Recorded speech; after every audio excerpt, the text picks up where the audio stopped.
Students, welcome to my class. So बच्चों, आज हम डिस्कस करेंगे अपना नया topic packaging of DNA helix. ठीक है।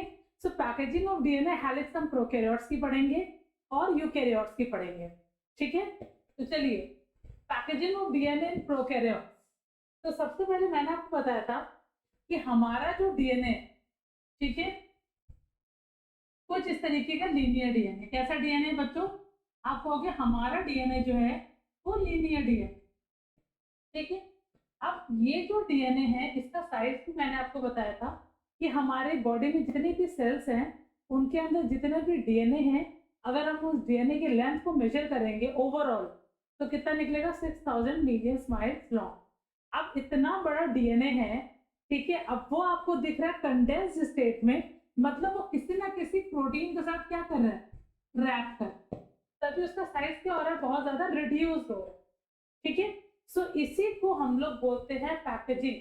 जब कभी भी डीएनए, ठीक है, किसी भी प्रोटीन के साथ रैप होके एक कंडेंस्ड स्ट्रक्चर का फॉर्मेशन करता है, उसी को हम लोग बोलते हैं पैकेजिंग ऑफ डीएनए।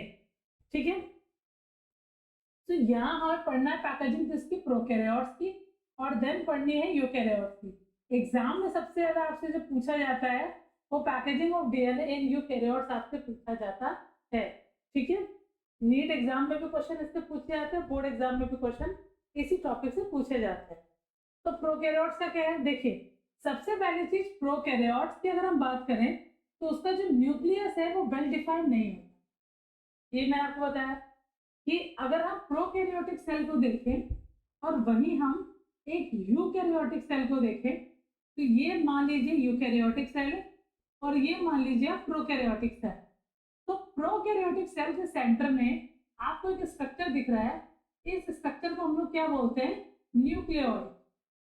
न्यूक्लियोइड। और एक स्ट्रक्चर हमको कुछ इस तरीके का दिख रहा है यूकैरियोटिक सेल में, उसको हम लोग बोलते हैं न्यूक्लियस। अब बच्चों, दोनों में डिफरेंस क्या है? एक स्ट्रक्चर हमको ऐसा दिख रहा है यूकैरियोटिक सेल में और एक स्ट्रक्चर हमको ऐसा दिख रहा है प्रोकैरियोटिक सेल में। अब दोनों में डिफरेंस इतना है कि इसके सराउंडिंग पे जो न्यूक्लियर मेम्ब्रेन है वो बच्चों क्या है? एब्सेंट। और यहाँ पे आप देखोगे कि जो न्यूक्लियर मेम्ब्रेन है या न्यूक्लियर एनवेलप जो है वो यहाँ पे क्या है? प्रेजेंट है। ठीक है। तो न्यूक्लियस के सराउंडिंग पे जब न्यूक्लियर मेम्ब्रेन प्रेजेंट होती है means nucleus is well defined. ठीक है। और न्यूक्लियस के सराउंडिंग पे अगर न्यूक्लियर मेम्ब्रेन नहीं है तो उस पर्टिकुलर स्ट्रक्चर को हम लोग क्या बोलते हैं? न्यूक्लियोइड। इसी को बच्चों हम लोग बोलते हैं इंसिपिएंट न्यूक्लियस, और इसी को हम लोग बोलते हैं फॉल्स न्यूक्लियस। याद रखना सारे नाम, इंसिपिएंट न्यूक्लियस और फॉल्स न्यूक्लियस। ठीक है। सो अभी आपको डिफरेंस समझ में आया दोनों में क्या डिफरेंस है? What is well defined nucleus and what is not well defined nucleus. So ये जो न्यूक्लियस है वेल डिफाइंड नहीं है और ये जो न्यूक्लियस है वो वेल डिफाइंड है, क्योंकि इसके सराउंडिंग में न्यूक्लियर मेम्ब्रेन है और उसके सराउंडिंग में न्यूक्लियर मेम्ब्रेन एब्सेंट है। ठीक है। फिर देखिए, तो पहला पॉइंट तो क्लियर हो गया कि प्रोकैरियोट्स में जो न्यूक्लियस है वेल डिफाइंड नहीं होता। तो DNA present the region. DNA कहाँ होता है? किस रीजन में डीएनए होता है उस रीजन को हम लोग क्या बोलते हैं? न्यूक्लियोइड। उस रीजन को हम लोग क्या बोलते हैं? न्यूक्लियोइड। अब जो डीएनए है बच्चों, उस पर चार्ज कैसा होता है? आप कहोगे नेगेटिव। अब मैंने आपको पूरा डीएनए पढ़ाया है, अब आप बताओ डीएनए में नेगेटिव चार्ज क्यों होता है? ये क्वेश्चन बोर्ड में भी आ चुका, why DNA containing negative charge. तो आप क्या आंसर दोगे? तो आप कहोगे डीएनए के पास फॉस्फोरिक एसिड होता है और फॉस्फोरिक एसिड की वजह से डीएनए कंटेनिंग नेगेटिव चार्ज। ठीक है। अगला पॉइंट देखिए, DNA is coiled with some positively charge non histone basic protein. अगर आपसे पूछा जाए कि प्रोकैरियोट्स में डीएनए किस प्रोटीन के साथ रैप करे, ठीक है, तो आप आंसर क्या बताओगे? नॉन हिस्टोन बेसिक प्रोटीन, जिससे क्या कर रहा है? ये रैप कर रहा है। ठीक है। Okay. DNA is nucleated is organized in large loop held by protein। अब देखो प्रोकैरियोट्स में जो डीएनए होता है वो कौन से फॉर्म में होता है? आप कहोगे लार्ज लूप के फॉर्म में, क्योंकि किससे हेल्ड हो रहा है? किससे रैप कर रहा है? आप कहोगे प्रोटीन से रैप कर रहा है डीएनए। ठीक है, दूसरी इंपॉर्टेंट बात, प्रोकैरियोट्स का जो डीएनए होता है उसका नेचर कैसा होता है बच्चों, आप कहोगे सर्कुलर डीएनए होता है। कैसा होता है? Circular DNA. ठीक है, अच्छा भाई दूसरा और कैसा होता है, आप कहोगे डबल स्ट्रैंड। Double stranded. हमारा डीएनए कैसा होता है? हमारा डीएनए होता है लीनियर प्लस डबल स्ट्रैंडेड। ठीक है, इतना क्लियर हो गया। फिर आगे हम बात करेंगे डीएनए इन यूकेरियोट्स में। देखो सबसे पहले रॉगर बीडल ने 1974 में रिपोर्ट किया था कि जो क्रोमोसोम है वो डीएनए और प्रोटीन से मिलकर बना हुआ। क्रोमोसोम जो है वो किससे मिलकर बना हुआ है? डीएनए और प्रोटीन से। ठीक है, अब बाद में बीडल और टॉटम दोनों ने एक साथ ये बताया कि जो क्रोमैटिन फाइबर होते हैं, जिसको हम लोग बोलते हैं क्रोमैटिन थ्रेड्स, क्या बोलते हैं बच्चों? Chromatin threads. उसको जब आप ध्यान से देखोगे तो बीड्स लाइक एक स्ट्रक्चर हमें दिखता है। ठीक है, जैसे आपको ये स्ट्रक्चर जो दिख रहा है, एक सर्कुलर प्रोटीन है। ये कौन सी प्रोटीन है बच्चों? आप कहोगे ये प्रोटीन है हिस्टोन प्रोटीन। इससे रैप क्या कर रहा है? आप कहोगे हमारा डीएनए। तो ये जो स्ट्रक्चर है, ठीक, इसको हम क्या बोलेंगे? बीड्स। और यही बीड्स बार बार क्या होती है? रिपीट होती है, क्योंकि इसी से रैप क्या कर रहा है? हमारा डीएनए। तो प्रोटीन लुक लाइक अ बीड जिससे रैप कर रहा है हमारा डीएनए। ठीक है, अच्छा फिर अगला क्वेश्चन आपसे पूछा जाएगा, जिस भी प्रोटीन से डीएनए एसोसिएट हो रहा है, ठीक है, वो कितनी तरीके की होती है? टू टाइप्स की होती। सबसे पहला आता है आपका बेसिक प्रोटीन जिसका नाम है हिस्टोन एंड प्रोकेन प्रोटीन। ठीक है, और दूसरा है आपका acidic non histone chromosomal protein. ठीक है, सो यूकेरियोट्स में जो डीएनए होता है वो दो तरह की प्रोटीन से रैप करता है। एक है आपकी बेसिक प्रोटीन और एक है आपकी एसिडिक प्रोटीन। बेसिक प्रोटीन को हम लोग बोलते हैं हिस्टोन प्रोटीन और प्रोकेन प्रोटीन। ठीक है, जबकि नॉन हिस्टोन प्रोटीन जो है आपकी एसिडिक in नेचर है, उसको हम लोग बोलते हैं non histone chromosomal protein, short form में बोलते हैं NHC। ठीक है, अब जो डीएनए है मैंने अभी आपको बताया, डीएनए बच्चों क्या कंटेन करता है? फॉस्फोरिक एसिड, जिसकी वजह से डीएनए पर कौन सा चार्ज आता है? Negatively charge. ठीक है, और जो हिस्टोन प्रोटीन है उसके पास कौन सा चार्ज होता है? Positive charge. पॉजिटिव और नेगेटिव आपस में क्या होते हैं? अट्रैक्ट। जब अट्रैक्ट होते हैं तो एक स्ट्रक्चर तैयार होता है। उस स्ट्रक्चर को हम लोग क्या बोलते हैं? उस स्ट्रक्चर को हम लोग बोलते हैं न्यूक्लियोसोम। क्या बोलते हैं बच्चों? न्यूक्लियोसोम। सो ये है हिस्टोन प्रोटीन और ये है आपका डीएनए। अब जब दोनों रैप होके एक स्ट्रक्चर बनता है तो इन दोनों की कॉम्बिनेशन से जो भी स्ट्रक्चर बनेगा उसको हम लोग क्या बोलेंगे? न्यूक्लियोसोम। ठीक है, जब न्यूक्लियोसोम टाइटली पैक्ड होता है, टाइटली पैक्ड, तो क्या बनता है? सोलेनॉइड। सोलेनॉइड जब टाइटली पैक्ड होता है तो क्या बनता है? Chromatin threads. क्रोमैटिन थ्रेड जब टाइटली पैक्ड होते हैं तो क्या बनता है? क्रोमोसोम। ठीक है, इसीलिए पहली लाइन में बोला गया था कि क्रोमोसोम जो है वो किससे मिलकर बना है? डीएनए और प्रोटीन। क्लियर हो गए सारे पॉइंट? अब आगे देखें, फिर अगला पॉइंट बहुत इंपॉर्टेंट पॉइंट, एमसीक्यू वाला पॉइंट, ध्यान से सुनिएगा कि जो न्यूक्लियोसोम है हमारा, ठीक है, न्यूक्लियोसोम, उसमें जो हिस्टोन प्रोटीन है, ठीक, वो उसका नेचर कैसा? आप कहोगे ऑक्टामर। नेचर कैसा उसका? ऑक्टामर। अब ऑक्टामर का मतलब क्या है बेटा? एट। ठीक है, एट। अब जो एट है उसमें चार यूनिट जो है वो पेयर में, पहला है H2A, H2B, H3H4। जब ये चारों पेयर में होंगी तब किसका फॉर्मेशन होगा? आप कहोगे हिस्टोन प्रोटीन का। ठीक है, अच्छा भाई अब एक चीज देखिए, बहुत ध्यान सुनिएगा, 200 base pair of DNA helix wrap around the nucleosome by 1 3/4 turn plugged by H1 histone protein। देखो भाई ध्यान से, अब इसे बोला क्या गया, ये हमारा डीएनए, ठीक है, ध्यान सुनिएगा सभी लोग, ये हमारा क्या है, आपका होगा डीएनए। अब ये डीएनए रैप हो रहा है, तो जो रैप हो रहा है, ठीक है, उसमें जब वो एक रैप कंप्लीट करेगा तो कितने बेस पेयर कंटेन करेगा, 200 बेस पेयर, ठीक है, ध्यान सुनिए, 200 base pair of DNA helix wrap around the nucleosome, ये न्यूक्लियोसोम से रैप कर रहा है, ये एक न्यूक्लियोसोम बन रहा है, इसमें कितने बेस पेयर है, 200, और कितना रैप है, 1, एक रोटेशन यहां से चालू हुई यहां तक, और अगली फिर चालू, तो 1 3/4 टन में कितने बेस पेयर कंटेन करता है, आप कहोगे 200 बेस पेयर्स, ठीक है। और जब ये रैप करते हैं तो प्लग करने के लिए, तो होल्ड करने के लिए कौन सा हिस्टोन प्रेजेंट होता है, आप कहोगे H1 हिस्टोन, ठीक है। फिर से सुनिए, प्रोटीन से रैप कर रहा है डीएनए, ठीक है, तो जब एक प्रोटीन से डीएनए रैप करेगा एक हिस्टोन प्रोटीन से, तो कितना टन वो लेगा, 1 3/4 टन, उसमें कितने बेस पेयर्स होंगे, आपको होगा 200 बेस पेयर, ठीक है। और उसको होल्ड करने के लिए कौन सा हिस्टोन लगेगा, आप कहोगे H1 हिस्टोन, ठीक है। फिर जो मैंने आपको अभी बताया, जब न्यूक्लियोसोम लगातार रिपीट करेंगे, ठीक है, तो किसका फॉर्मेशन होता है, सोलेनॉइड का, किसका फॉर्मेशन होता है, सोलेनॉइड का, सोलेनॉइड से किसका फॉर्मेशन होता है, क्रोमैटिन फाइबर का, और क्रोमैटिन फाइबर जब कंडेंस्ड होते हैं तो किसका फॉर्मेशन होता है, क्रोमोसोम का, ठीक है।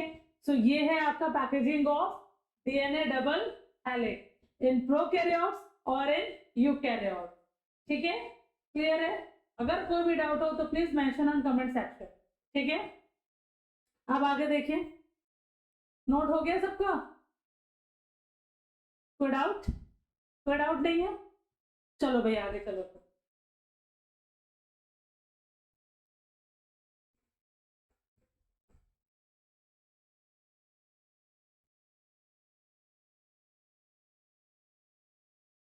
अब हमें समझना है कि what is heterochromatin and what is euchromatin, क्योंकि इसका डिफरेंस आपको एग्जाम में मिल सकता है कि हेटेरोक्रोमैटिन और यूक्रोमैटिन क्या होते हैं, ठीक है। तो देखिए भाई, सबसे पहली चीज, तो पहले डायग्राम देखें आप, ये डायग्राम है पूरा का पूरा किसका, आप कहोगे क्रोमोसोम, किसका डायग्राम है ये, क्रोमोसोम का डायग्राम, ठीक है। अच्छा भाई, तो अब आपको समझना क्या है, पहले मैं एक नॉर्मल डायग्राम से आपको बेसिक बताऊंगी, फिर आपको डायग्राम में एक्सप्लेन करूंगी, ठीक है। तो सपोज हमने मान लिया कि ये हमारे पास क्रोमोसोम, ठीक है बच्चों। अब क्रोमोसोम का जो सेंट्रल रीजन, उस सेंट्रल रीजन को बच्चों हम लोग क्या बोल रहे थे अभी, सेंट्रोमियर, सेंट्रोमियर को ही बच्चों हम लोग और क्या बोलते हैं, आप कहोगे प्राइमरी कंस्ट्रक्शन, ठीक है, इतना क्लियर है, प्राइमरी कंस्ट्रक्शन।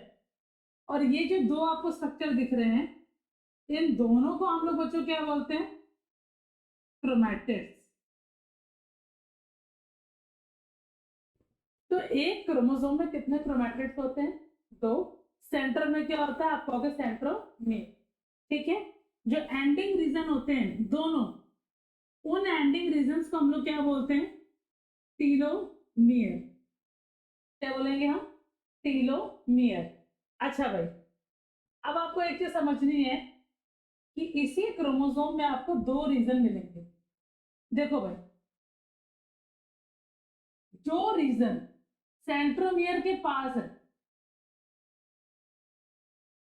ठीक है, उस रीजन को हम लोग क्या बोलते हैं, जो रीजन सेंट्रोमियर के पास है उसको हम लोग क्या बोलेंगे, हेट्रोक्रोमैटिन, ठीक है। और जो रीजन सेंट्रोमियर से क्या है, दूर है,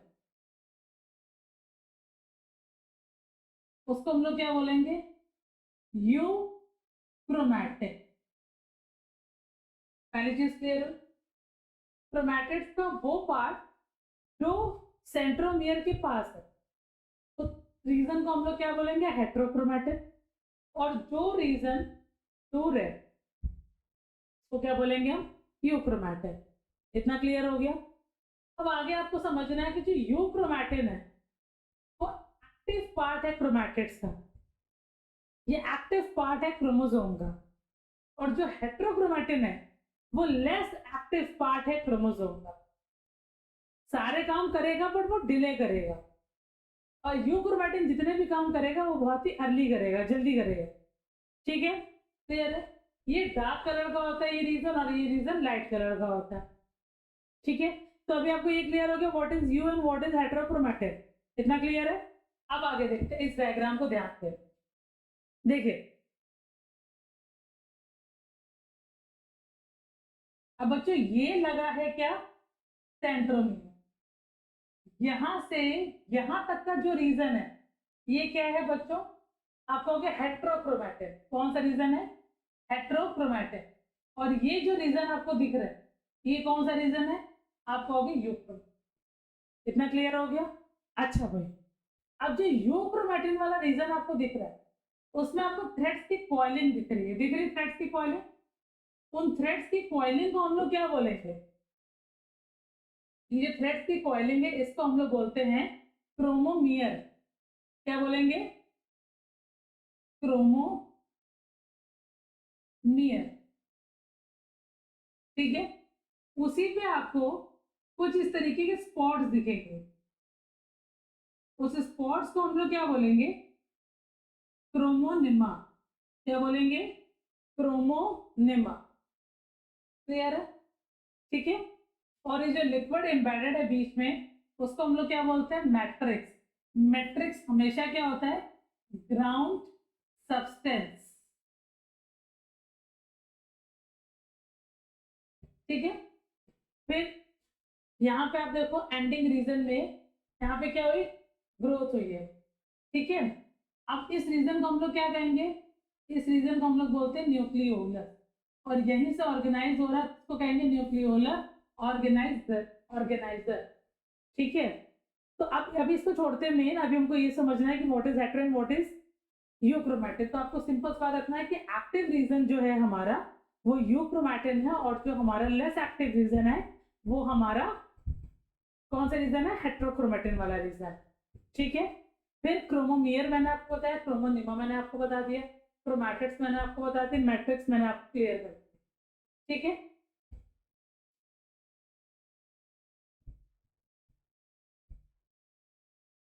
अब देखो थ्योरी सबसे पहले जो आपके एग्जाम में करके आए। अब हेट्रोक्रोमैटिन जो होता है वो कैसा होता है, डार्कली स्टेन्ड होता है, डार्क कलर का होता है। जबकि जो यूक्रोमैटिन होता है वो लाइट स्टेन होता है। Staining means colouring. Staining means, अगर आपको स्टेनिंग नहीं समझ में आ रहा है इसका मतलब होता है कलरिंग। ठीक है, दूसरा हेट्रोक्रोमैटिन वाला जो रीजन होता है वो कंडेंस्ड रीजन होता है क्रोमैटिन थ्रेड्स का। जबकि जो यूक्रोमैटिन होता है ये लेस टाइटली कॉइल्ड रीजन होता है क्रोमैटिन थ्रेड्स का। ठीक है, फिर अगला पॉइंट, ट्रांसक्रिप्शनली इनएक्टिव और लेस एक्टिव। अब ट्रांसक्रिप्शन बच्चों मैंने क्या बताया था आपको, formation of RNA from DNA is called transcription. बेटा जब भी आरएनए का फॉर्मेशन होगा डीएनए से उस प्रोसेस को हम लोग क्या बोलते हैं, ट्रांसक्रिप्शन। तो यहाँ पे क्या लिखा है, ट्रांसक्रिप्शनली इनएक्टिव। और यूक्रोमैटिन में क्या लिखा, ट्रांसक्रिप्शनली एक्टिव। ठीक है, अगला पॉइंट देखिए, less affected by temperature, sex और एज। ठीक है, अब इसमें एक बात समझने वाली क्या है कि जो हेट्रोक्रोमैटिन वाला रीजन है वो कैसा रीजन है, आप कहोगे हेट्रोक्रोमैटिन वाले रीजन पे टेम्परेचर का, एज का, सेक्स का कोई भी इफेक्ट नहीं पड़ता है। जबकि यूक्रोमैटिन वाला जो रीजन है उस पर टेम्परेचर का, सेक्स का और एज का इफेक्ट पड़ता है। ठीक है, क्लियर है। नेक्स्ट पॉइंट है frequency of crossing over. Crossing over हमने पढ़ा था, बहुत अच्छे से पढ़ा था। क्रॉसिंग ओवर क्या होता है, रिकॉम्बिनेशन क्या होता है, जब दो क्रोमैटिड्स क्रॉस करती है तो जिस पॉइंट को क्रॉसिंग ओवर होती है उस पॉइंट को हम लोग क्या बोलते हैं, कैस्माटा। और उसी पॉइंट पे होता है बेटा रिकॉम्बिनेशन। सो अब ये रीजन जो है वो लेस एक्टिव है, ठीक है। तो जो क्रॉसिंग ओवर की फ्रीक्वेंसी है वो यहाँ बहुत ही कम होगी, और यूक्रोमेटिन में क्रॉसिंग ओवर होने के चांसेस क्या होते हैं, ज्यादा होते हैं। रेप्लिकेशन, अब रेप्लिकेशन क्या होता है, ये भी मैंने आपको बताया था, formation of DNA to DNA is called replication, ठीक है। सो एक न्यूक्लिक एसिड से दूसरा न्यूक्लिक एसिड बनेगा, वो भी सिमिलर न्यूक्लिक एसिड, तो उसको हम लोग क्या बोलेंगे, रेप्लिकेशन। सो रेप्लिकेशन काफी लेट होता है हेट्रोक्रोमैटिन में, और अर्ली रेप्लिकेशन होता है बेटा यूक्रोमैटिन में, ठीक है। तो ये हो गया आपका हेट्रोक्रोमैटिन और यूक्रोमैटिन, बहुत अच्छे से क्लियर, इसको पढ़ लीजिएगा, ठीक है। अब आगे चलते हैं आगे पॉइंट पे। ये डायग्राम तो मैंने आपको बहुत अच्छे से एक्सप्लेन कर दिया था पहले। अब हम पढ़ेंगे evidences that DNA is a genetic material. बच्चों इससे आता है लॉन्ग क्वेश्चन 5 नंबर में बोर्ड्स, ठीक है। अब क्वेश्चन का फॉर्मेट कैसे आता है वो मैं आपको बताऊं, देखिए ध्यान से। तो सबसे पहले आपको कुछ बेसिक कॉन्सेप्ट इसमें पता होना चाहिए कि एग्जैक्टली ये जो पूरा का पूरा हम लोग जो एक्सपेरिमेंट पढ़ने जा रहे हैं, ये एक्सपेरिमेंट क्या प्रूव कर रहा है, ये एक्सपेरिमेंट ये प्रूव कर रहा है कि जो डीएनए है वो जेनेटिक मटेरियल है।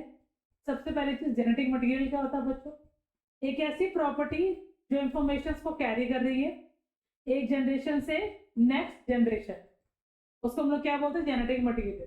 तो जो साइंटिस्ट है हमारे ग्रिफिथ, उन्होंने एक्सपेरिमेंटली प्रूव किया था that DNA is a genetic material, क्योंकि बहुत सारे साइंटिस्ट जो पहले आए थे उन्होंने ये कहा था कि जो प्रोटीन है वो हम सब की बॉडी में प्रेजेंट है, जिसको हम लोग बोलते हैं बिल्डिंग ब्लॉक एलिमेंट। तो उन्होंने कहा था कि हम सब की बॉडी प्रोटीन है, मतलब बॉडी में प्रोटीन है, so protein is genetic material. So इसी चीज को खत्म करने के लिए ग्रिफिथ ने क्या प्रूव किया था, that DNA is a genetic material. अब कैसे किया था, पहले एक्सपेरिमेंट समझते हैं। सबसे पहले जो ग्रिफिथ थे, ठीक है, उन्होंने क्या किया, उन्होंने ये एक्सपेरिमेंट कंडक्ट किया था 1938, ठीक है। और एक्सपेरिमेंट को कंडक्ट करने के लिए उन्होंने कौन से बैक्टीरिया लिए थे, स्ट्रेप्टोकोकस निमोनिया। स्ट्रेप्टोकोकस निमोनिया जो बैक्टीरिया है, ये बेटा क्या कॉज करता है, निमोनिया, ठीक है। अच्छा भाई, दूसरी चीज, और दूसरा उन्होंने क्या किया था, इन्होंने अब जितने भी बैक्टीरिया इन्होंने लिए थे, वो बैक्टीरिया जिन्होंने इंजेक्ट किए थे किसकी बॉडी में, आप कहोगे रैट की बॉडी, चूहे की बॉडी, ठीक है। तो अब इन्होंने एग्जैक्टली किया क्या, इन्होंने दो तरह के बैक्टीरिया लिए। सबसे पहले आपको बताती हूँ मैं, इन्होंने जो बैक्टीरिया लिए बच्चों वो दो तरीके के लिए, एक था बेटा कैप्सुलेटेड बैक्टीरिया और एक था नॉन कैप्सुलेटेड बैक्टीरिया। कैप्सुलेटेड और नॉन कैप्सुलेटेड बैक्टीरिया, अब दोनों में डिफरेंस क्या। अब ये हमारे पास एक बैक्टीरिया है, इसके सराउंडिंग पे आपको कितनी लेयर्स दिख रही है, आप कहोगे तो ये एक बैक्टीरिया है, इसके सराउंडिंग में भी कितनी लेयर्स आपको दिख रही है, तो पहली लेयर है प्लाज्मा मेम्ब्रेन की और दूसरी लेयर है किसकी, सेल वॉल, ठीक है। सेम यहाँ पर है, पहली प्लाज्मा मेम्ब्रेन की है और दूसरी बच्चों सेल वॉल, ठीक है। अब डिफरेंस क्या है दोनों में, कि जो आपका कैप्सुलेटेड बैक्टीरिया है उसकी सरफेस पे सेल वॉल के ऊपर एक एक्स्ट्रा लेयर होती है, प्रोडक्टिव लेयर, और उस लेयर को हम लोग क्या बोलते हैं, कैप्सूल। तो जिन बैक्टीरिया की सरफेस पे कैप्सूल प्रेजेंट होता है उसको हम लोग बोलते हैं कैप्सुलेटेड, और जिनकी सरफेस पे कैप्सूल नहीं है उन्हें हम कहते हैं नॉन कैप्सुलेटेड बैक्टीरिया, ठीक है। यहां तक सारे पॉइंट मेरे हिसाब से तो क्लियर है। अब जो कैप्सुलेटेड बैक्टीरिया होता है वो क्या कॉज करता है बच्चों, डिसीज। तो कैप्सुलेटेड बैक्टीरिया को हम एक नाम और दे सकते हैं, तो वो है बच्चों वायरुलेंट। क्या बोल सकते हैं हम, virulent means disease causing bacteria, ठीक है। जबकि जो नॉन कैप्सुलेटेड बैक्टीरिया है उसको यहाँ पे हम क्या बोल रहे हैं, नॉन पैथोजेनिक। तो यहाँ पे जहाँ वायलेंट टर्म लिया है ना बच्चों, वहां हम लोग पैथोजेनिक भी बोल सकते हैं। दोनों का ही मतलब सेम है, बीमारी फैलाना, डिसीज कॉज करना। तो bacteria having capsule called capsulated causing disease, so that's why we call it virulent और pathogenic bacteria। ठीक है, और जहां लिखा हुआ है नॉन पैथोजेनिक, तो वहां पे आप यूज कर सकते हो नॉन वायरुलेंट, नॉन वायरुलेंट। ठीक है, तो जो कैप्सुलेटेड बैक्टीरिया है उसके पास क्या है, आप कहोगे एस स्प्रेन। क्या है उसके पास, एस स्प्रेन। जबकि जो नॉन कैप्सुलेटेड है उसके पास क्या है, आप कहोगे आर स्प्रेन। एस स्प्रेन का मतलब क्या है, स्मूथ, और आर का मतलब क्या है बेटा, रफ। तो जब कैप्सुलेटेड बैक्टीरिया प्रोड्यूस करेगा, ठीक है, तो जितने भी कॉलोनीज बनाएगा वो सारे स्मूथ कॉलोनीज। तो नाम क्या पड़ गया, S sprain. Non capsulated bacteria rough colonies बनाता है, उसको हम लोग क्या बोलते हैं, आर स्प्रेन। अब जो एस स्प्रेन है, जब वो किसी भी चूहे की बॉडी में डालेंगे, तो ऑब्वियस सी बात है, आपको पता है कि एस स्प्रेन डिसीज कॉज करेगा, मींस चूहे को निमोनिया होगा, और जैसे ही बच्चों चूहे को निमोनिया होगा, चूहे की डेथ हो जाएगी। क्लियर है। और जब हम किसी भी चूहे में आर स्प्रेन डालेंगे, तो आपको पता है नॉन कैप्सुलेटेड बैक्टीरिया का आर स्प्रेन है, इट मींस वो डिसीज कॉज नहीं करेगा, चूहे में निमोनिया नहीं होगा, और चूहा कैसा होगा, अलिव, मींस जिंदा होगा, मरेगा। तो यही एक्सपेरिमेंट कंडक्ट किया गया, ध्यान से देखिए। सबसे पहले केस में हमने क्या किया, चूहे की बॉडी में क्या डाल दिया हमने, एस स्प्रेन। चूहे की हो गई बेटा डेथ, क्योंकि एस स्प्रेन ने क्या कॉज कर दिया, डिसीज। ठीक है, फिर सेकंड केस में हमने क्या किया, चूहे की बॉडी में हमने आर स्प्रेन इंजेक्ट कर दिए। ठीक है, तो चूहा क्या हो गया बेटा, आप हो गए अलिव, जिंदा। फिर नेक्स्ट केस में हमने क्या किया, जो एस स्प्रेन था उसको हमने हीट किल्ड कर दिया। क्या कर दिया उसको हमने, हीट किल्ड, मतलब उसकी जो डिसीज कॉजिंग प्रॉपर्टी थी वो हमने खत्म कर दी। जब आप हीट करोगे तो डिजीज कॉजिंग एबिलिटी जो है उसकी वो क्या हो जाएगी, खत्म हो जाएगी। और फिर चूहे की बॉडी में इंजेक्ट करोगे तो चूहा कैसा है, हंस खेल रहा है, क्योंकि वो जिंदा है। और फिर लास्ट वाले में हमने क्या किया, आर और एस को एक साथ डाल, ध्यान से समझिएगा। जब हम आर स्ट्रेन जो डिसीज कॉज नहीं करते, और एस स्ट्रेन हमने लिया कैसा, हीट और किल, तो दोनों डीएनए, दोनों क्या परफॉर्म करेंगे, रिकॉम्बिनेशन हो जाएगा। एस की प्रॉपर्टी कहां जाके एक्टिव हो गई, आर में, और आर ने क्या कॉज कर दी, डिसीज, और चूहा मर गया। तो इससे ये प्रूव होता है डीएनए क्या है हमारा, जेनेटिक मटेरियल। ठीक है बच्चों, अब जो पॉइंट्स लिखो एक्सपेरिमेंट के, ऐसे ही पॉइंट्स लिखकर आएंगे, और आपको आगे बताना है कि जो चूहा है वो किसमें मर रहा है और किसमें जिंदा है। ठीक है, ये सारे पॉइंट्स क्लियर हो गए। अच्छा भाई, अब एक चीज और देखो, तो या तो क्वेश्चन सीधा सीधा इस तरीके से आ जाएगा, या तो घुमा फिरा के आएगा। घुमा फिरा के ऐसे आएगा, चलो वो भी देख लेते हैं।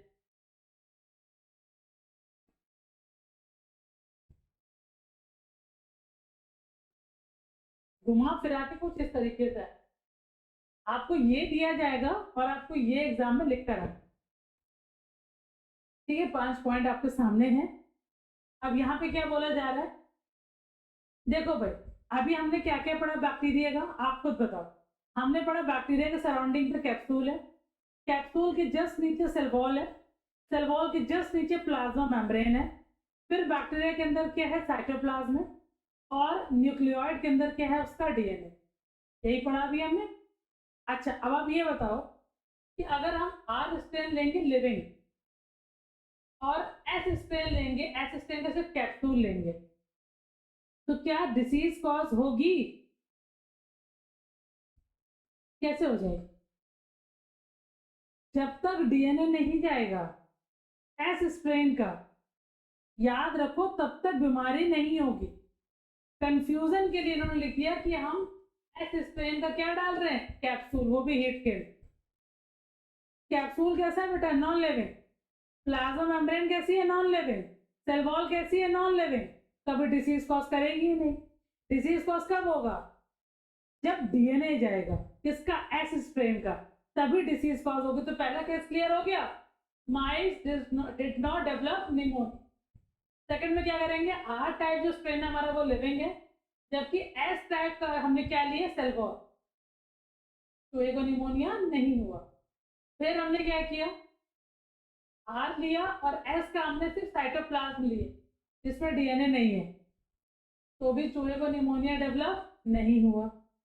बट आर लिया और साथ में एस का हमने क्या ले लिया, डीएनए, वो भी हीट किल्ड। कॉम्बिनेशन होगा, आर डिसीज कॉज करेगा और चूहे की डेथ हो जाएगी, क्योंकि इसमें क्या डेवलप होगा, निमोनिया। ठीक है, तो mice did develop pneumonia and died. Next, अब जो आर टाइप लिविंग सेल है और एस टाइप का हमने क्या किया, जो डीएनए लिया वो हीट किल्ड है, साथ में हमने क्या डाल दी, डीएनएस।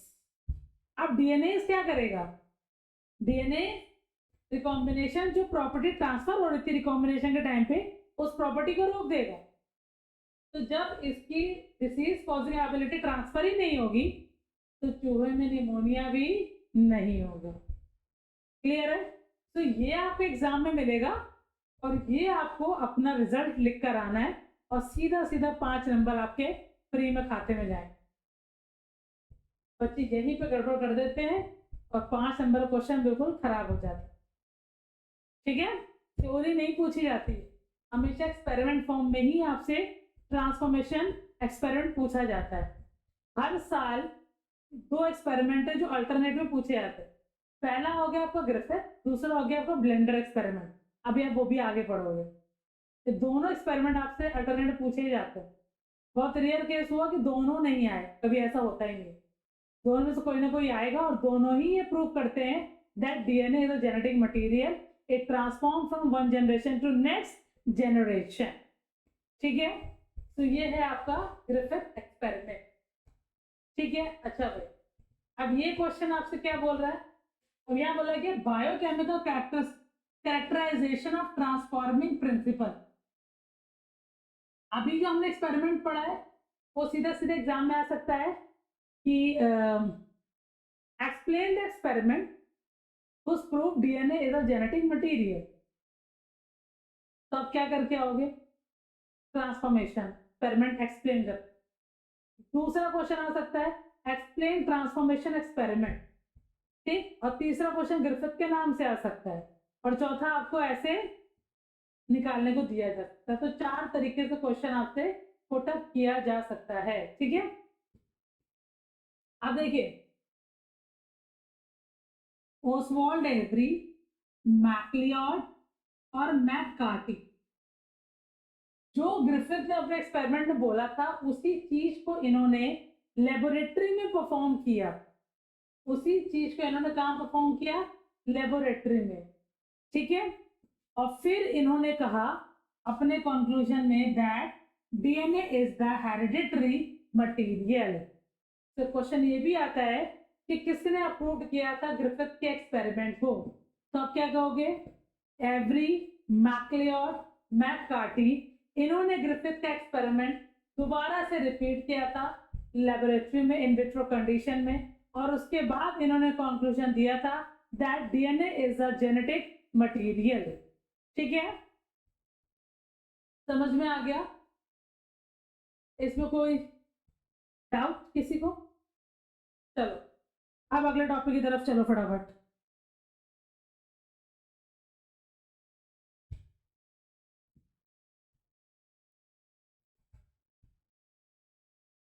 अब हमें पढ़ना है हर्शे और चेस का एक्सपेरिमेंट, तो पहले हम सीधा एक्सपेरिमेंट पढ़ेंगे। ठीक है, देखो भाई, थोड़ा थोड़ा समझते हैं फिर आगे बढ़ते हैं।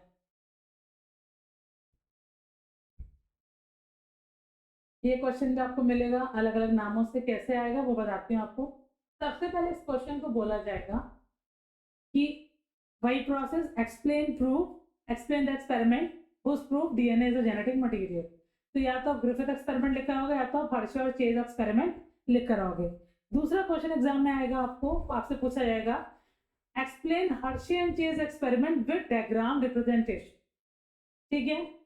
दूसरा आपसे बोला जाएगा एक्सप्लेन ब्लेंडर्स एक्सपेरिमेंट, तो ब्लेंडर एक्सपेरिमेंट भी इसी को बोलते हैं, हर्शे एंड चेज एक्सपेरिमेंट भी इसी को बोलते हैं, और इन्होंने ही प्रूव किया था that DNA is a genetic material.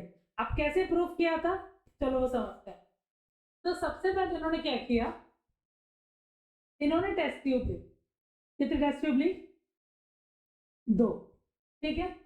तो पहली टेस्ट ट्यूब में इन्होंने क्या किया, एक में इन्होंने डाला है प्रोटीन रेडियो एक्टिव और एक में इन्होंने यूज किया है डीएनए रेडियो एक्टिव, ठीक है। मींस दोनों ही एक्सपेरिमेंट में इन्होंने रेडियो एक्टिव आइसोटोप का यूज किया, ठीक है। आप देखो डीएनए के अंदर बच्चों क्या होता है, आप कहोगे डीएनए क्या है, न्यूक्लिक एसिड, न्यूक्लिक एसिड के अंदर है हमारा फॉस्फोरस, ठीक है, और इसी फॉस्फोरस को हम यूज करेंगे एज अ रेडियो एक्टिव, ठीक है। तो क्या लेंगे हम P32, तो रेडियो एक्टिव फॉस्फोरस P32। दूसरी चीज, a protein is made up of amino acid and amino acid containing sulfur, so we are using sulfur radioactive means S35, ठीक है। तो यहाँ पे हम जिन रेडियो एक्टिव आइसोटोप का यूज कर रहे हैं, एक है हमारा P32 और दूसरा है हमारा S35, इतना क्लियर हुआ, ठीक है।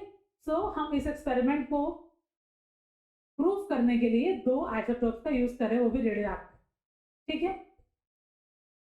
तो अब आप सबसे पहले समझिए, देखो भाई, अब जैसे ये एक बैक्टीरिया, ठीक है, ध्यान सुनो, ये हमारे पास एक बैक्टीरिया और ये जो ऊपर है ये है बैक्टीरियोफेज, बैक्टीरियोफेज।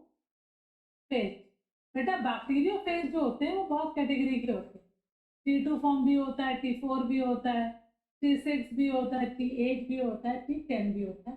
हम जो बैक्टीरियोफेज का डायग्राम ड्रॉ किया हुआ है वो है हमारे T2 बैक्टीरियोफेज, ठीक है। तो अब देखो, अब ये जो बैक्टीरियोफेज है, ठीक है, अब इनका जो प्रोटीन है वो रेडियो एक्टिव, मीन्स जो सल्फर है वो आपका कैसा है इनके पास, S35। अब हमने इस पूरे को उठा के टेस्ट ट्यूब में डाल दिया सॉल्यूशन के अंदर, ठीक है, और हमने क्या कर दिया इसको, सेंट्रीफ्यूज से हमने इसको लिया। अब इनका अंदर का जो डीएनए वो रेडियो एक्टिव और हमने क्या कर दिया इनको सेंट्रीफ्यूज। सेंट्रीफ्यूज क्या होता है, सेंट्रीफ्यूगेशन क्या होता है, separation of biomolecules on the basis of their density. मैं लिख दे रही हूं, separation of biomolecules on the basis of their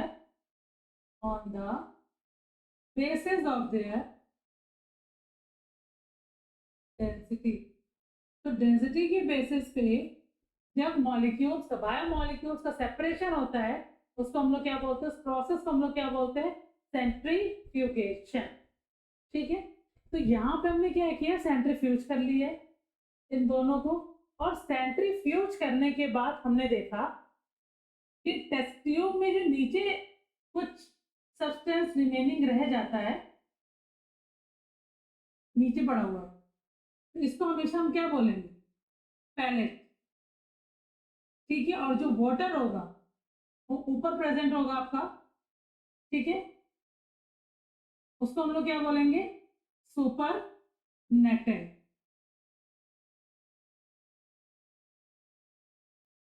ठीक है। समझ में आया, हमने टेस्ट ट्यूब में अपना ये बैक्टीरियोफेज डाला जिसके पास रेडियो एक्टिव प्रोटीन थी और हमने उसको सेंट्रीफ्यूज कर दिया।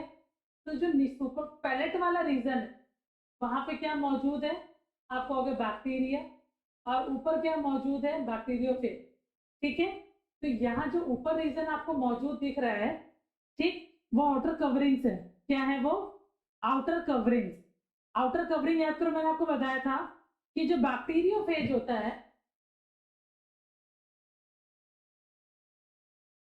उसकी जो आउटर कोटिंग होती है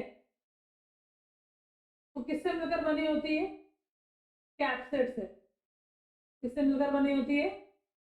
कैप्सिड से। कैप्सिड किससे मिलकर बना होता है? प्रोटीन से।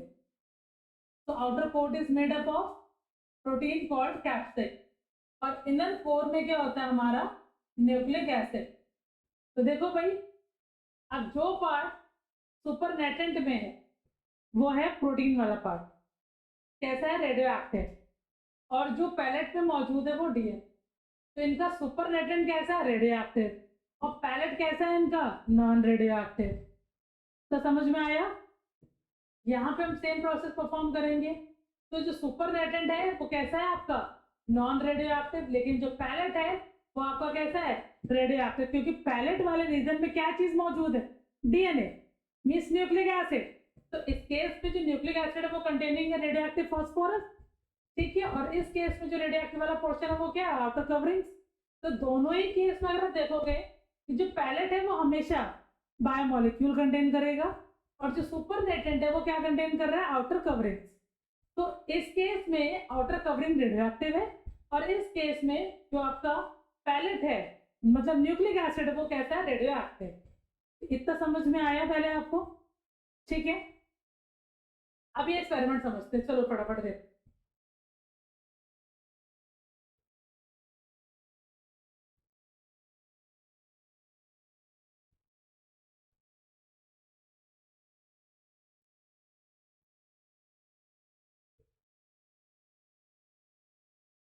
देखो, हमारे पास दो एक्सपेरिमेंट है, क्योंकि हमने आपको अभी आपको बताया कि हमने प्रोसेस दो अलग टेस्ट ट्यूब में क्या किया था? परफॉर्म किया। ठीक है। सबसे पहले केस ये है आपका, इसको मान लो आप केस 1 या फिर वेसल 1। तो ये जो बैक्टीरिया है ये क्या है हमारे पास? आप कहोगे बैक्टीरिया, ठीक है। अब बैक्टीरिया क्या कंटेन कर रहा है यहाँ पे? रेडियो एक्टिव सल्फर, ठीक है। ध्यान सुनिएगा, यह हमारे पास जो बैक्टीरिया है वो क्या कंटेन कर रहा है? रेडियो एक्टिव सल्फर, ठीक है। और ये कौन है? आप कहोगे बैक्टीरियोफेज।